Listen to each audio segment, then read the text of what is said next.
اهدنا الصراط المستقيم صراط الذين أنعمت عليهم غير المغضوب عليهم ولا الضالين. بسم الله الرحمن الرحيم. ألف لام ميم. ذلك الكتاب لا ريب فيه هدى للمتقين الذين يؤمنون بالغيب ويقيمون الصلاة ومما رزقناهم ينفقون والذين يؤمنون بما أنزل إليك وما أنزل من قبلك وبالآخرة هم يوقنون أولئك على هدى من ربهم وأولئك هم المفلحون. لم يكن له كفوا أحد. بسم الله الرحمن الرحيم. قل أعوذ برب الفلق من شر ما خلق من شر غاسق إذا وقب من شر النفاثات في العقد من شر حاسد إذا حسد. بسم الله الرحمن الرحيم. قل أعوذ برب الناس ملك الناس إله الناس من شر الوسواس الخناس الذي يوسوس في صدور الناس من الجنة والناس. بسم الله الرحمن الرحيم. ألف لام ميم. ذلك الكتاب لا ريب فيه هدى للمتقين الذين يؤمنون بالغيب ويقيمون الصلاة ومما رزقناهم ينفقون والذين يؤمنون بما أنزل إليك وما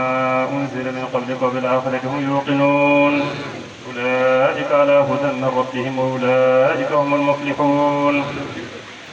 بسم الله الرحمن الرحيم. صدق الله العظيم وبلغ رسول المصطفى الصادق الأمين وهو أصدق القائلين ومصدقين ونحن على ذلك من الشاهدين وبه مؤمنون ومصدقون ولا حول ولا قوة إلا بالله العلي العظيم. ورضي الله عن ساداتنا أبي بكر وعمر وعثمان وعلي وطلحة والزبير وسعد وسعيد وعبد الرحمن بن عوف وأبي عبيدة بن الجراح والحمزة وعباس وجعفر وعقيل وحسن وحسين وفاطمة وخديجة وعائشة وسائر أمهات المؤمنين.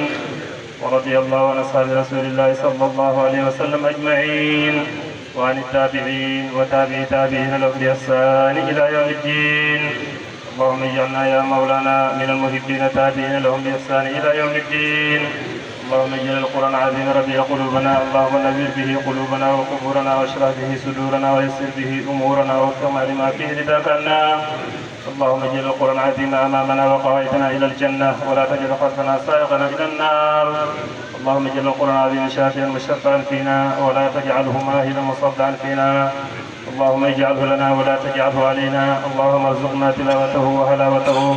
آناء الليل وأطراف النهار ابتغاء مرضاتك. اللهم ما قضيت به علينا من قضاء فجل عاقبته رشدا. ربنا آتنا من لدنك رحمة وهيئ لنا من أمرنا رشدا. ختم ɗum ɗo koko ɓamda e yamirore jomi fof gaccita en hakkil Mokhtar e Amadou kelifa amen woni koto amen kamen kaldi kaɗo haala o holli ɗum suka o ɓaari o artirta ñana babiɗa ceerno Abdoullahi jogotonoɓe mana micro o ɗannima mami addanma mbawɗo jogo micro encore woni oɗo joginoɗo micro nden koye yamirore Amadou Adame julɓe Allah fof gandira noon wona yamirore Babacar wona yamirore Ousmane wona yamirore ceerno ko yamirore Amadou Adame alhamdulillahi rabbil alamin ha fa yidde yajjin e moƴƴere makko e himme makko jaajɗo o wi Alpha mbo kaw Oumar Sare Bodial waɗi o hirdo ko ni hunde wari fof en paama ni fof en paama ko yamirore Amadou kala ko waɗa ɗo ko he yamirore Amadou mais min ngala yamirore taw yo Allah fewnu yo Allah moƴƴin yo Allah yeftu moƴƴere Sirif Dia a jarama yo Allah yemo moƴƴere yo Allah ɓesdu barke ɗe yo Allah ɓesdu bawal ngal yimɓe Sareero summuna e fof on jarama on jettama on beltanama sabu ko onon goni hoddiɓe ɓe kala ko wawi ɗo won ko he moɗon kala ko wawi won ɗo ko he monon on Sareero summunaɓe ono fof on jettama on jarnama ceerno Abdoullahi liggey ma yooɗi feewi a jarama yo Allah yeftu moƴƴere yo Allah ɓesdu barke ɗe yo Allah ɓesdu bawal ngal ɓe nuri Mouhammad sallam joni en dokkat Alpha hoɗo Alpha Sow Sare Bodial ngara continua bimana programme inchallah ko puɗɗinoɗo kontinta en ngala ɗo ɗo ko peccotirten kala ko goto waɗi rek yoni en ala ablaye hetto an yo continue ablaye yo continue l'islam tindini en no mbaɗirten kala ne natɗen juma hay simbo wawi nan ujunnaje temedere ko goto wonata éliman julɓe fof ndenta ɗumaninayi si en mbi yo o maire wa'anino koko foti feccu nden mbo heɓani on noon kam hono hotirta mboppen cakan ndewen Allah kala mo rewani Allah a wonata e gonga kono kala gonɗo e gonga l'islam jangguinima kala ko mbaɗata en tawi enen fof si en kawri ko teddinde goɗɗo mbo kala hen konngol ɗum jiɗeten kono en mbawata en sa fuɗɗimayne en timmata nden tottaɗo o yo julɓe fof d'accord o wona éliman ha ɓe cilmina bimbititi na wawi tawat goɗɗo tawa on ne wonata éliman fa tabarakallah ala ko foɗotirte en ala ko wattindirte en o meeɗa fa tabarakallah conférence biyeteɗo o mi nanino no mbaɗɗone annoncé kono joom ko yiɗi kala suka mo gandanɗa ko gando ari ɗo yo loɓɓine hen kamne konnguɗi ɗiɗi ɗio weltorta jaadijo mum welto fa tabarakallah in ɓeyda ɗum ɓamde ɗumanin ɓeyda ɗum witto andude wonde no bimbititin mino wayi fayi hawro he daje mbaɗo ni mino fayi totte konngol joom wawa yah en beltima noon no fewi no wona seeɗa surtout ceerno men kala mbo yettata ko famɗi a yettata ko heewi te min noon ko heewi jowanami fa tabarakallah on ɗon mbawi yaafo mi haala ko jiɗmi ko haal wallahi in wa'atnino goɗɗum kono jaafoɗe rek mi haalay tawi yomi accu rek kono noon en beltima en tawi wondeno ɗo tolni ɗen ɗo hande ɓiɓɓe men en taniɓe men lomti en kala ko mbaɗatno ɗen nden si en jeeyi ha guel ɗo darima he lomtotoɓe e hunjima alquran hoɗo en foti tolno he joom hoɗo en foti tolno e joom woodi mo gandanɗa wuuri ha maayi dañani lomto nden si woni hande hakkude ɓiɓɓam e taniɓam kamɓe lomti kam e jumaji yo e conférence ji yo e fof ndax ɗum donani weltare si yahi ha guel ɗo ne reeni alquran mi yahi mi yanguima duuɓi 90 pawɗi ko tegui ko en mi haalata en sabude nden bomi ɗi nobata kam mi renani alquran mi dañat tolniɗo ɗo heɓani boom duuɓi 15 o rena alquran ceerno dia ko jahde dia pullo mi yawinoma on kono joni kam on gonti ceernaɓam mi yetti on mi juurima on min on ñagano Allah yo Allah junno duuɓi ɗi yo Allah barkin ɗemɗe ɗe en calmini Saydou Birane fa tabarakallah tafaddal ya akhi yo arduga arga Ceerno Mouhamadou Mawul Aynayni Khalifa Digan fa tabarakallah yettima sopullo bisimilla tafaddal barakallah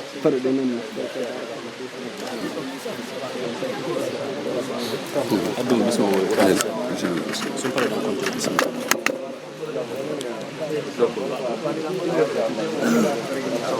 barakallah machallah tabarakallah en calmini dental ngal fof bulol gongol eɗen ngal beltora eɗen bismo hoɓɓeɓe ɓe pop ko idi fof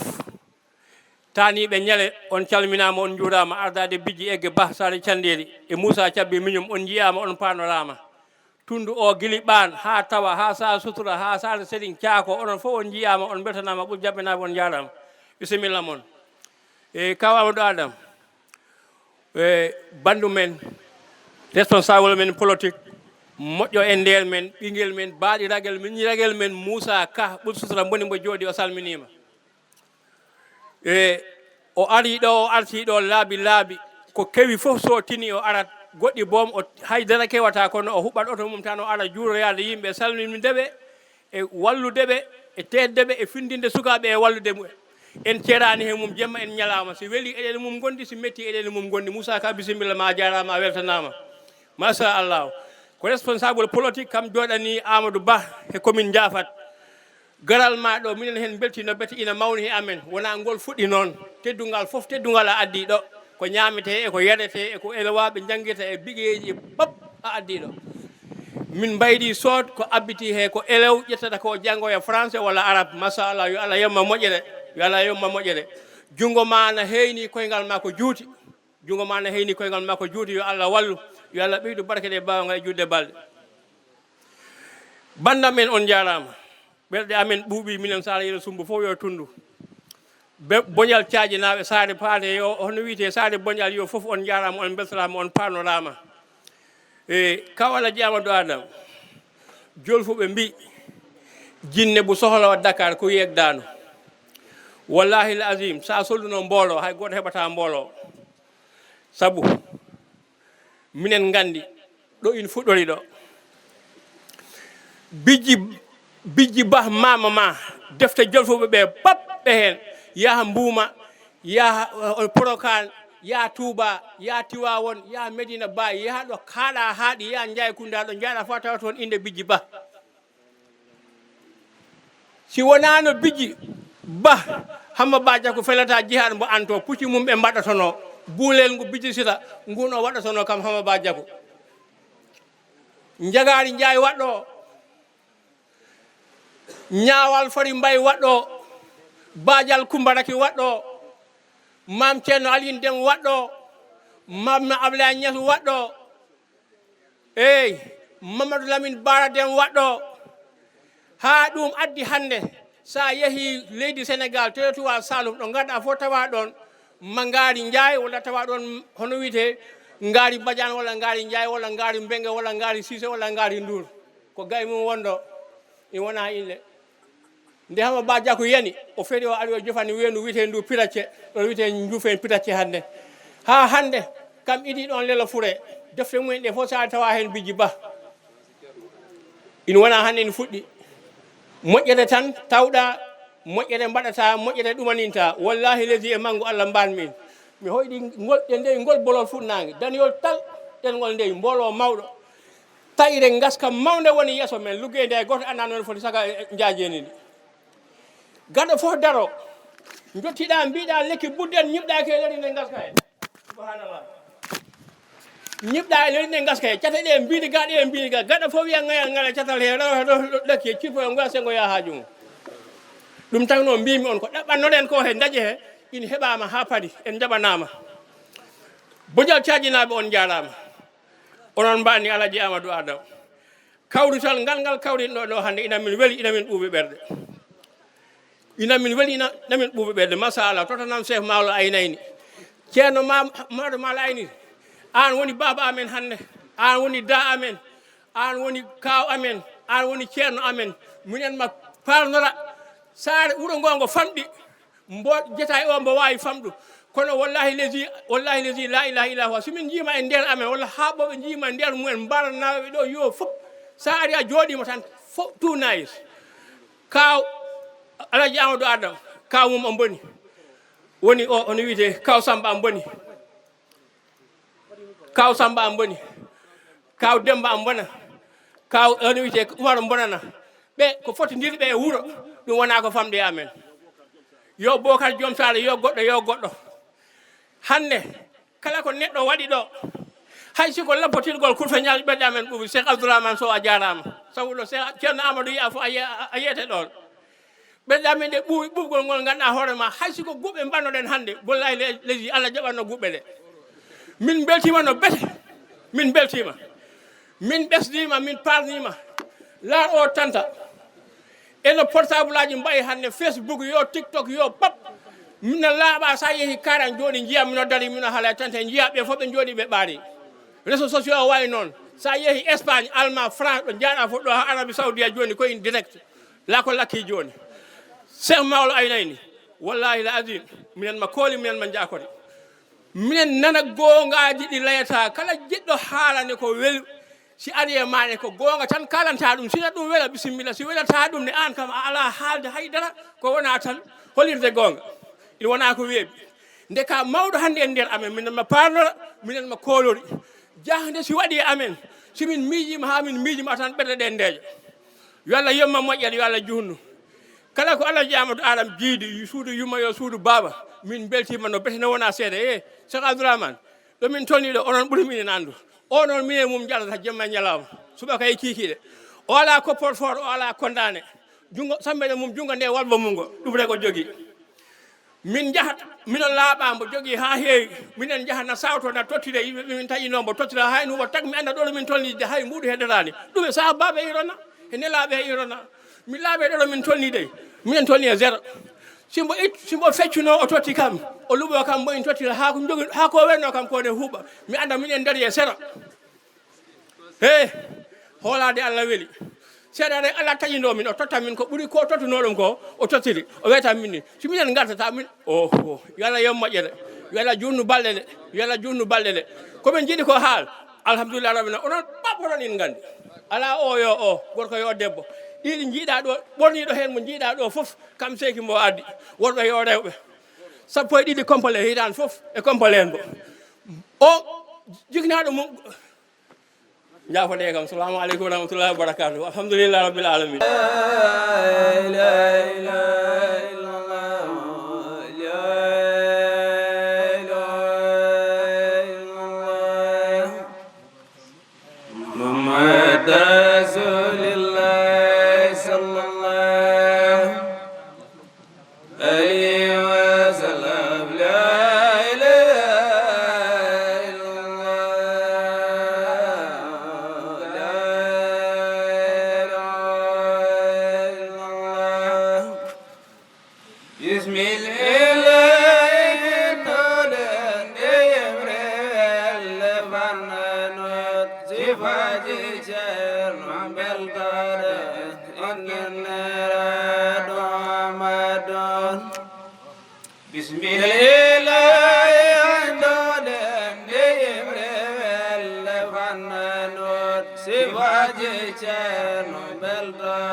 أن بها نعمة ثم الصلاة والسلام على من أنزل رحمة للعالمين بشيرا ونذيرا ودائيا إلى الله بإذنه وسراجا منير وعلى آله وصحبه أجمعين أيها الإخوة أيها الحضور السلام عليكم ورحمة الله وبركاته bandiraɓe julɓe on calminama onon fof goto kala inde mum e yettode mum nden mbiyen alhamdulillahi rabbil alamin alhamdulillahi rabbil alamin yo Allah okku en tawtede duuɓi kewɗi en ñagueni omo rawani tawtede Allah waɗani en alhamdulillah inchallahu taala joni en tottat khalifa digan konngol o yekkita konngol mum so pari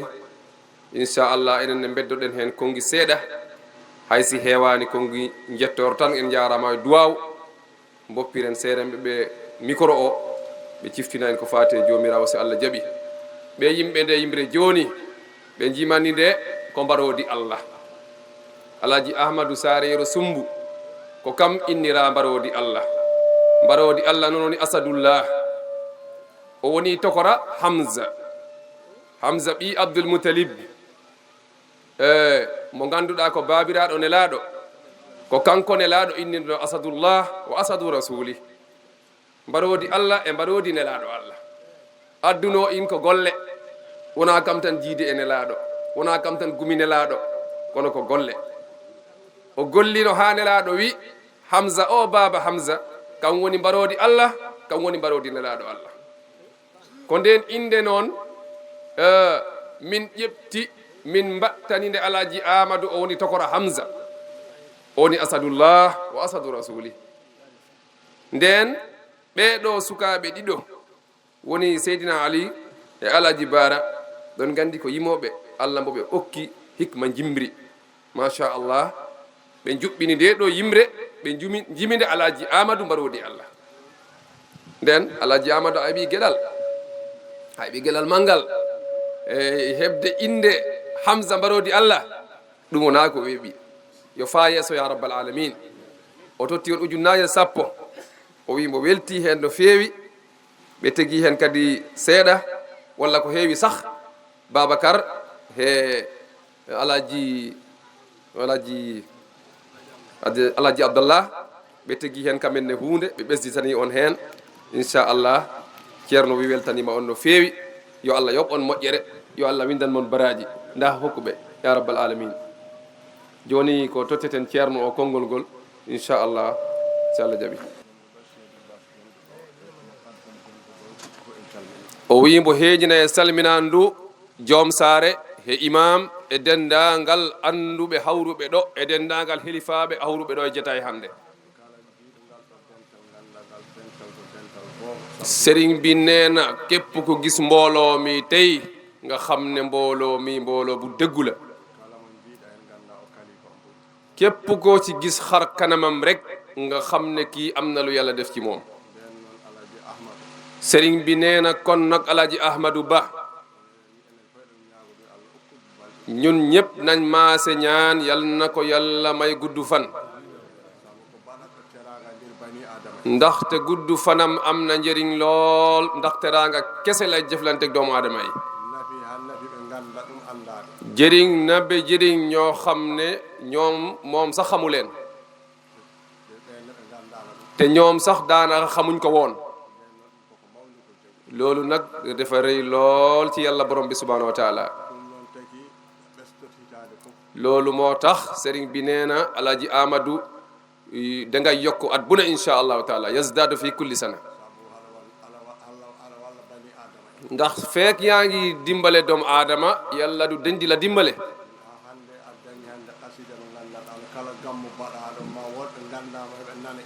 ba tey tëggal nañ la qasida boo xam ne dañ la ko tëggal jaglalee la ko ngir sa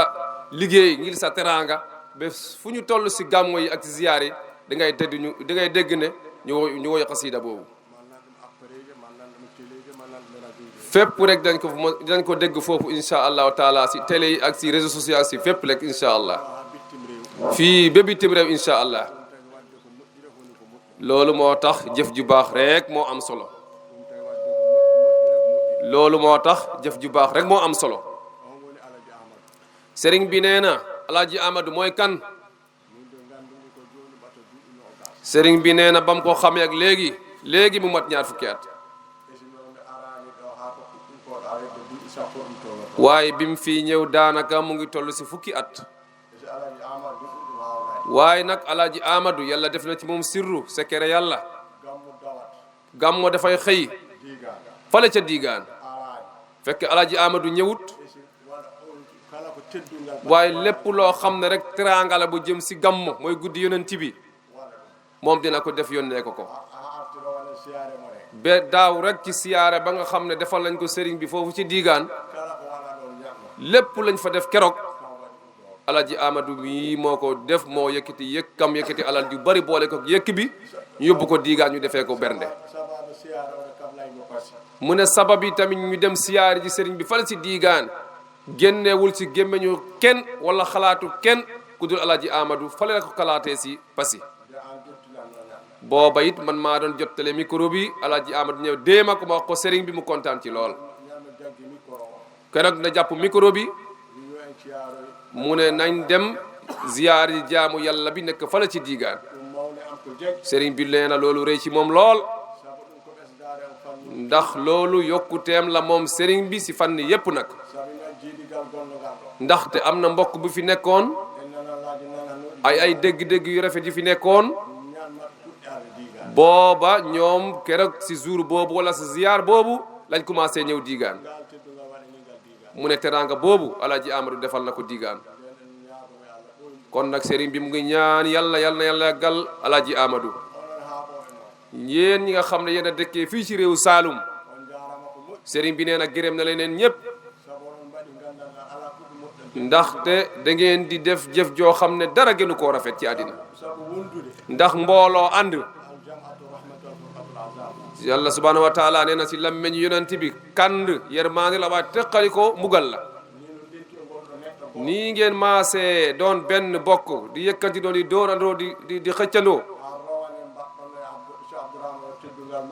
be daaw rek ngeen defal jambu xeebu bi teranga bu rëy ngeen jiital ko si maanaam ci xeet wi sëriñ bi nee na loolu rëy na ci moom lool sëriñ bi nee na ba mu déggee xibaar boobu kontaan na ci lool ba ci kanamu yàlla bon nag sëriñ bi nee na jërë ngeen jëf te def na yéen waa Saloum yéen da ngeen góorgóorlu bu baax a baax a baax a baax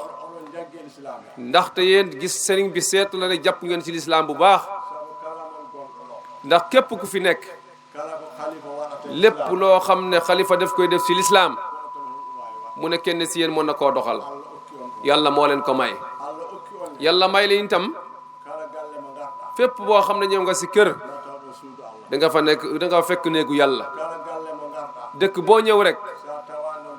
boo fa fekkul daara alquran wala yi tamit boo demee tuuti gis fa daara alquran kon nag sëriñ bi nee na mu ngi seede yéen jàmbaar ngeen su fekkee ne dimbal na si xeetu pulaar yàlla seede na xeet bi dina jëm ci kanam maanaam du ñu jeeñ ay pël dañuy def sangam wala sangam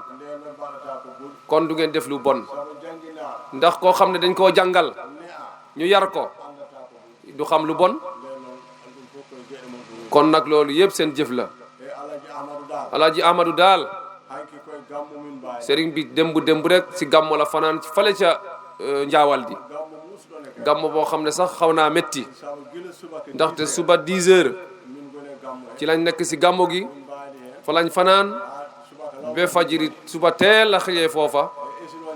waaye nag bés bi nga xam ne ci Aladji Amadou lañ ko jagleel sëriñ bi nee na tànk mën naa toog mën nag maanaam gis même su fekkee ne sax mu ne gisul ndax mu ne gite moom mbot moom teraanga rek la waaye xol bi moo fa ne sëriñ bi nee na loolu jaral na ko fu mu mën a nekk si àddina rek mu ñëw fekk si la moo nee na yokkal na si Muhyiddin Amadou Yero Soumbou ndaxte jubalkat nga Muhyiddin mooy kiy dundal diine sëriñ bi nee na jërëjëf jërëjëf jërëjëf bu yéen waa kër Yero Soumbou ak diwaan bi ak région Saloum bi yëpp dëkk yi ñu fi tudd yëpp tey loolu mooy Sénégal tudd nañ fi dëkk Sénégal tudd nañ fi mboole seen waliyu Sénégal yi képp koo fi gis rek am na foo xam ne jokko rek la àdduna dafa am fu muy commencé rek am na foo xam ne foofu lay ñibbi sëriñ bi nee na jërë ngeen jëf sëriñ bi nee na kontaan na bu baax sëriñ bi nee na am na fi beneen mbette boo xam ne yéen déggu leen ko woon sax waaye moom dina leen ko wax Aladji Samba Karang Aladji Samba Ba Ibrahima Samba Ba ca Karang dafay ubbi juma Karang bale le 6 bii di ñëw insha allah le 6 mois de février nee na nag bés boobu xalifa diigaan Cheikh Mouhamad Maoul Aynayni moom la ko teralee moom la ko maggalee insha allah nee na ñun ñooy ubbi jumaa ji keroog ñoo koy jiite pour jullee ko ñu ne ñun nit amuñ lu dul Aladji Samba Ba Karang sëriñ bi nee na bugg na keroog mu ñi fi teew yëpp da ngeen ko déggandoo waaye ngeen jottale ko ñeneen ña kenn ku ne buy jottalee moromam kenn ku ne bu waxalee ñetti nit loolu dina doy su fekkee ne ànd ak ñooña ba Karang xam ne bu dëgg yàlla Ceerno Samba am na ay bokk jullit ñi tamit ñu ngi fi ndaxte Ceerno Samba dafa taxaw ci lislaam dafa taxaw si meen dafa taxaw si réew mi kon nag lépp loo xam ne sumb na ko ñëpp war nañ ciy jàpp te képp koo xam ne jàppale na ko na nga xam ne sa bopp rek nga jàppal kon ñu ngi ñaan Aladji Samba Ba Karang yàlla na ko fi yàlla yàggal yàlla na ko fi yàlla yàggal sëriñ bi nee na jërë ngeen jëf sëriñ bi nee na wax bi sax warul fi woon yem waaye nag loo xam ne dañ ko bokk il faut ñu seddoo ko wasalaatu wasalaamu ala rasulillah sallallahu alayhi wasallam kon sëriñ bi jërëjëf ñu nit ñu ngi lay delloo ngermande ñu ngi lay delloo cant di la baalu ak ci déplacement bi xam nañ ne fi nga toog tey weesu nga juróom-ñetti fukki at xam nañ ko sa sars bi nga xam ne yàlla moo la ko yen alhamdulilah yàlla na woyof waaye diis na lool ña la soxla ci réew mi ak ci bitim réew bari nañ lool fa nga fanaan xam nañ la fa ne xam nañ ña fa ne bu baax a baax a baax a baax seen maam yi ak sa baay ak sa maam ñoo àndoon si toolu diine bi di ci liggéey bi bés ni ki tey waaye ñu ngi seedeel mbooloo mi sëriñ bi du tànqam lu leen mënoon naa yónnee ay doomam wala ay jarbaatam wala mam mi xeebu sax mën na maa yónni ma teewal ko fii waaye lépp lu fi xew rek dafay dagg soxlaam dagg ay yitteem ñooy fekkil suñu te itamit bu ñëwee mu wax loolu ñoo xam ne dinañ ko mën a jëriñu comme sëriñ bi li ñuy ñaan rek mooy yàlla na yàlla guddal sa fan may la wér barke alquran al karim barke Seydina Muhammad sallallahu alayhi wa sallam